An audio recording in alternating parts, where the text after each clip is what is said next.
Ça fait 2 mois. Juste 2 mois. Ouais.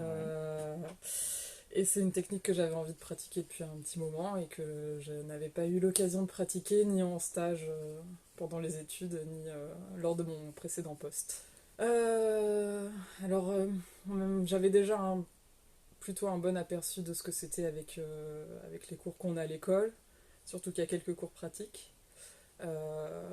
Et ça, je pense, permet de euh, connaître assez bien, enfin, cerner assez bien les enjeux de la mesure in vivo. Donc, Mhm. notamment, savoir exactement ce qu'on met dans l'oreille du patient, mais aussi la valeur ajoutée sur le métier. Alors moi, ça fait 4 ans que je fais de la mesure in vivo en fait. Mhm.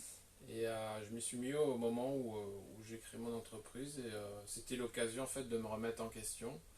C'est une pratique que je voulais exercer depuis longtemps, mais j'ai jamais pris le temps de le faire en fait. Donc j'ai investi dans un stage d'une journée et puis je me suis lancé.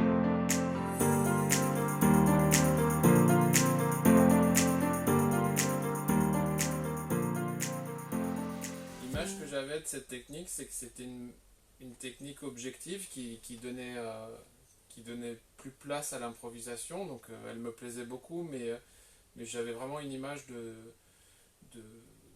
d'une technique chronophage en fait qui prenait beaucoup de temps et le fait de par l'activité que j'avais avant en fait je ne pouvais pas investir autant de temps dans cette technique et je me faisais une idée en fait de l'investissement en temps qui était complètement démesuré et qui n'était pas compatible en fait avec l'activité que j'avais avant. Donc c'est vrai que le fait de me relancer dans mon activité personnelle, j'ai pu investir du temps dans cette technique et en fait aujourd'hui je gagne énormément de temps en fait.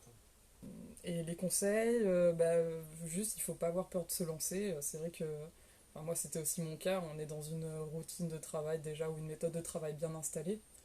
Et il faut savoir. Le plus dur c'est peut-être voilà, d'en sortir et